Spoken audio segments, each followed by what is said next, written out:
अचानक बारिश आ जाती है, अचानक ठंड हो जाती है।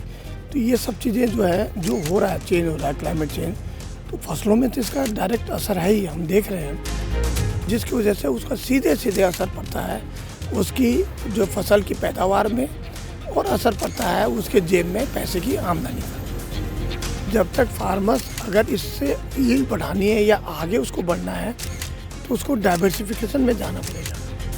ये जो ट्रेडिशनल फार्मिंग तौर तरीके से हट के वैज्ञानिक और स्मार्ट फार्मिंग करें। जो भी वैज्ञानिक तकनीकियाँ विकसित हो रही हैं, मैं यही कहूँगा कि इसको हमारे किसान भाई उसको तुरंत अपनाएं। हमें वो वैरायटी डेवलप करनी पड़ेगी जो एडवर्स एनवायरनमेंट में भी ठीक रख सके। आज किसानों के सामने खेती को लेकर तमाम तरीके की चुनौतियां हैं, चाहे वो मौसम को लेकर हो, बीज को लेकर हो या खाद को लेकर। साथ ही समस्या है तो दूसरी तरफ आज तकनीक के माध्यम से उनके समाधान पर भी चर्चा हो रही है। आज हम पहुंचे हैं उत्तराखंड के जीबी पंत कृषि विश्वविद्यालय में और हमारे साथ मौजूद हैं विश्वविद्यालय के कुलपति प्रोफेसर मनमोहन सिंह चौहान जी, और उन्हीं से आज हम जानेंगे कि किसानों के सामने जो समस्याएं हैं उनके समाधान क्या हो सकते हैं, भविष्य की खेती का स्वरूप कैसा हो सकता है। सर, बहुत बहुत स्वागत आपका गाँव जंक्शन पर आज हमारे साथ में। नमस्कार, बहुत बहुत धन्यवाद, आपने मौका दिया मेरे को। सर, सबसे पहले जो चुनौती कुछ चीज़ें हैं जो एक आम आदमी भी महसूस कर सकता है, जैसे मौसम। सबसे बड़ी चीज़ हम देख रहे हैं कि गर्मी जो है जल्दी आ रही है, तापमान जो है जिस समय ज़्यादा होना चाहिए फसलों के लिए वो नहीं उतना मिल रहा है। आप कृषि विश्वविद्यालय में हैं, फसलों को देख रहे हैं तमाम, पहले तो ये बताएं क्या असर आप देख रहे हैं। देखिए, आपने तो देखा है कि जब हम बात करते हैं जो हमारा क्लाइमेट चेंज हो रहा है, आप सभी लोग इससे विदित भी हो रहे हैं, और हम भी जैसे अपने विश्वविद्यालय में देखते हैं कि अचानक आज जो है टेम्परेचर लो है, अगले दिन हाई हो जाता है, अचानक बारिश आ जाती है, अचानक ठंड हो जाती है। तो ये सब चीज़ें जो है, जो हो रहा है, चेंज हो रहा है, क्लाइमेट चेंज, तो फसलों में तो इसका डायरेक्ट असर है ही, हम देख रहे हैं। और जब कभी भी अगर ऐसा होता है, हमारे यहाँ एक्सपेरिमेंट भी हम लोग इस पर जो कर रहे हैं, तो हमने देखा है कि सडनली अगर चेंज होता है तो क्रॉप का जो होता है प्रोडक्टिविटी में उसमें अंतर होता है, उसमें जो फ़र्क पड़ता है, और उससे यील्ड हमारी कम हो जाती है। तो हमारे यहाँ जैसे हमने देखा कि अगर जैसे ही आपने अगर जो ठीक ठाक टेम्परेचर चल रहा है, जैसे हो सकता है कि जैसे आजकल गेहूं के आप सीज़न की बात करते हैं, 16 डिग्री का टेम्परेचर चल रहा है, अचानक अगर 2 दिन बाद 22 डिग्री हो जाता है तो 4 डिग्री का फ़र्क हो जाता है, 5 डिग्री का फ़र्क हो जाता है। तो नेचुरली जो गेहूँ पर सीधे असर होता है, और हम देख भी रहे हैं। सबसे बड़ा असर ये हो रहा है कि अचानक जैसे ही टेम्परेचर बढ़ता है तो कोई जो हमारे जो कीट हैं, ऐसे जो वायरस हैं, बैक्टीरिया, वो अचानक आ जाते हैं। अब जब आ जाते हैं तो जहाँ पर हमारी क्रॉपिंग को ढंग से उसको ग्रो होना चाहिए था, वहाँ पर उसमें जो जीवाणु भी आ गए, उसमें कीट भी आ गए, और जिसकी वजह से फसलों में एकदम से अटैक भी होता है। तो ये क्लाइमेट चेंज तो बहुत बड़ा जो चैलेंज है, और पूरे देश के लिए चैलेंज है, पूरे विश्व के लिए चैलेंज है, मैं ये कहूँगा। और जिसकी वजह से उसका सीधे सीधे असर पड़ता है उसकी जो फसल की पैदावार में, और असर पड़ता है उसके जेब में पैसे की आमदनी का। सर, जब भी बात होती है ना फसलों की, तो लोग गेहूँ, धान या बागवानी की फसलें, इन पर तो बात होती है, सब्जियों पर बात होती है कि मौसम का प्रभाव हो गया। लेकिन अगर मौसम बदल रहा है तो इसका असर पशुपालन पर, मौन पालन पर, इन चीज़ों पर भी आ रहा होगा। बिल्कुल, क्योंकि मैं तो इससे पहले पशुपालन से ही जुड़ा हुआ था। राष्ट्रीय डेयरी अनुसंधान जो संस्थान जो करनाल में है, उसका मैं निदेशक रहा हूँ। हमने देखा है कि जैसे अगर दूध का ही हम देखते हैं, कई बार मैं यहाँ की हमारा डेयरी भी है, हमारे यहाँ दूध में देखते हैं, अगर किसी दिन अचानक बारिश आ गई या अचानक ठंड होगी तो अगले दिन दूध में असर होता है, सीधे सीधे असर दिखाई देता है। इसका मतलब, और हमने देखा कि 10 से 20% असर होता है। तो इसका मतलब जो गाय 10 किलो दूध दे रही है, सीधे सीधे 1 किलो कम हो गया। अगर ऐसी 100 अगर वो है गाय, तो 100 किलो कम हो जाता है। तो जो आम किसान है, जो लोग हैं, या जो भी प्रोग्रेसिव हमारे किसान भाई हैं, उनका भी जो यील्ड है उस पर अंतर होता है। पशु में हमने देखा है कि जैसे टेम्परेचर अगर कम हुआ या अचानक ठंड पड़ी, तो क्या होता है कि उनकी पूरी बॉडी फिजियोलॉजी चेंज हो जाती है।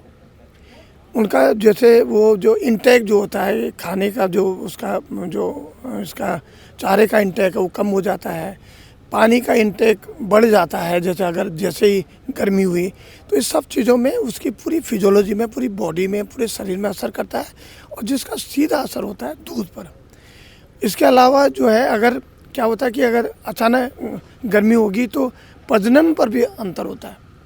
तो जो गाय जिसको थोड़ा सा ठीक ढंग से मैच्योर होकर गाभिन होना है, वो पहले गाभिन होगी तो उसका जो आगे जो बच्चा हुआ उसका भी वो ठीक ढंग से हो नहीं पाता है या उसमें कोई दिक्कतें होती हैं, तो ये सारा हार्मोनल इम्बैलेंस हो जाता है, जिसकी वजह से वो उस पर भी असर होता है। इसके अलावा आपने देखा होगा कि खेतों में आप देख ही रहे हैं कि इसका जो है, और ख़ासतौर से आपने बात की धान और गेहूं की। देखिए, आप देखते हैं कि धान और गेहूं में ईल्ड भी ठीक ठाक होती है। एक स्टैंडर्ड बन चुका है कि भाई इसमें इतना लगाओगे तो इतना ईल्ड होगी और फार्मर्स उसी कंफर्ट जोन में है। लेकिन जब तक फार्मर्स अगर इससे ईल्ड बढ़ानी है या आगे उसको बढ़ना है तो उसको डाइवर्सिफिकेशन में जाना पड़ेगा। उसके अन्य जो हमारे जो है फसल हैं, जैसे मक्का है, दलहन है, तिलहन है और बाकी चीज़ों पर उसको जाना पड़ेगा। उसके अलावा जो और चीज़ें हैं, जैसे कैश क्रॉप है, वेजिटेबल की क्रॉप है, उस पर जाना पड़ेगा ताकि उसकी आमदनी बहुत ज़्यादा बढ़े। और ये मैं इसलिए कर रहा हूँ कि वो छोटे से समय में इन क्रॉप्स को ले सकता है। किसान भाइयों को मैं बार बार ये कहता हूँ, हमारा विश्वविद्यालय लगातार गोष्ठी में करता है, KVK के द्वारा हम उसको कहते हैं कि भैया कि आप ये जो ट्रेडिशनल फार्मिंग तौर तरीके से हट के वैज्ञानिक और स्मार्ट फार्मिंग करें, तो स्मार्टनेस दिखाएं इसमें। और स्मार्टनेस जितने भी आजकल की जितने तकनीकियाँ हैं, आपने AI तकनीकी की बात की, आगे आने वाले दिनों में AI से हम सब चीज़ मैनेज करेंगे। हम घर बैठे बैठे मैनेज कर लेंगे कि भाई आज AI 3 दिन पहले हमें बता देगा कि 3 दिन बाद बारिश आने वाली है। अब 3 दिन, और उससे हम पूछेंगे फिर क्या करना चाहिए, वो ये भी बता देगा ये करो। मतलब बारिश भी आ रही है और ये भी बता रहा है कि क्या करना है। तो ये तकनीकी हम बहुत इस्तेमाल में लाएंगे और जिसका कि पूरे आम किसान के साथ साथ जो प्रोग्रेसिव फार्मर को तो फ़ायदा होगा ही, आम किसान को भी फ़ायदा होगा, सारे लोगों को फ़ायदा होगा, जिससे पैदावार भी बढ़ेगी और उसकी आमदनी भी बढ़ेगी। यानी बदलते मौसम में किसान को भी बदलना होगा। बिल्कुल बिल्कुल।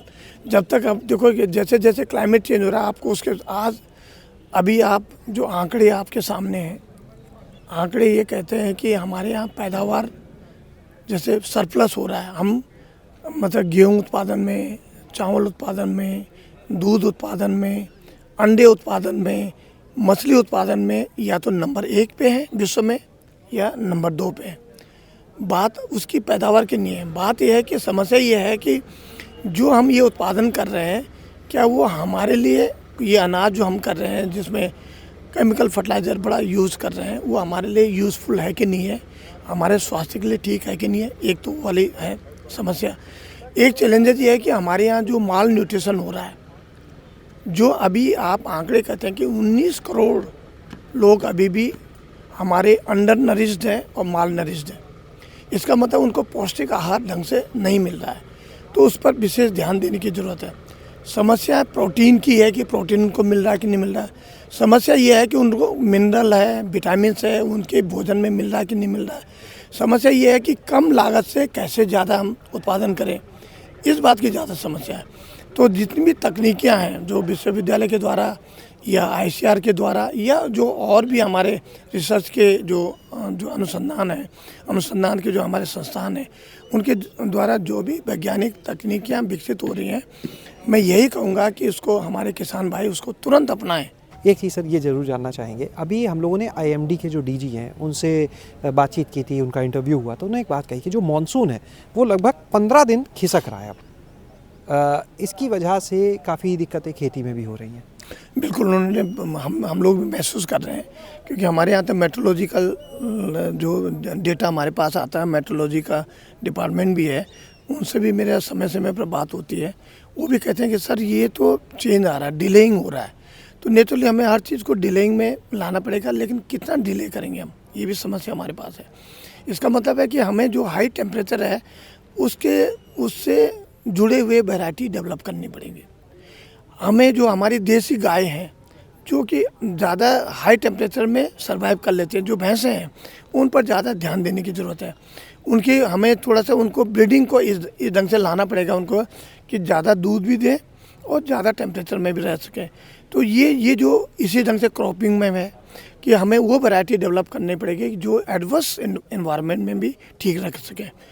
उत्तराखंड का जो हमारा, क्योंकि विश्वविद्यालय उत्तराखंड में जुड़ा है, जो मिलेट है, जो श्री अन्न है, और उस पर हमें और ज़्यादा ध्यान देने की ज़रूरत है, क्योंकि ये ऐसा अनाज है कि जो एडवर्स क्लाइमेट चेंज में भी ये सर्वाइव करता है। क्या विश्वविद्यालय में भी एआई को लेकर आप लोग कुछ काम कर रहे हैं?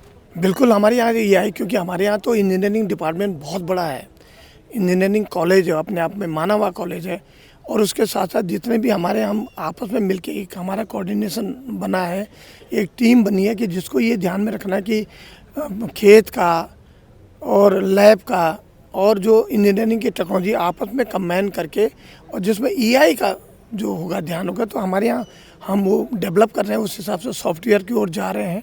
हमारे जो भी तकनीकियाँ हैं, जो इंजीनियर हैं, जो सॉफ्टवेयर वाले इंजीनियर हैं, और जो हमारे फील्ड वाले इंजीनियर हैं, या जो फील्ड में जो खेत में एग्रोनॉमिस्ट हैं, हमारे फिजियोलॉजिस्ट हैं, ब्रीडिंग वाले हैं, वो सब मिलके एक तकनीकी हम वो कर रहे हैं ताकि ईआई को हम इस्तेमाल में लाएं और एक मॉड्यूल तैयार करें अपने देश के हिसाब से, अपने क्षेत्र के हिसाब से, अपने जैसे हर जगह के लिए, कि ये मॉड्यूल है, एआई इसके हिसाब से काम करेगी, तो किसान उसको अपनाएंगे और आगे उसे ज़रूर फ़ायदा होने वाला है। बहुत बहुत शुक्रिया सर, ये महत्वपूर्ण जानकारी आज किसान भाइयों तक पहुंचाने के लिए। तो आज आपने यहाँ पर पंतनगर कृषि विश्वविद्यालय के कुलपति को सुना और उन्होंने बताया कि किस तरह से विश्वविद्यालय जो है वो एआई के ऊपर भी अब काम कर रहा है। और दूसरी महत्वपूर्ण चीज़ उन्होंने ये भी कही कि बदलते मौसम में किसान को भी बदलना होगा अगर उसे इस खेती को अपने लिए लाभप्रद बनाना है और सब लोगों तक एक अच्छा स्वस्थ भोजन पहुँचाना है।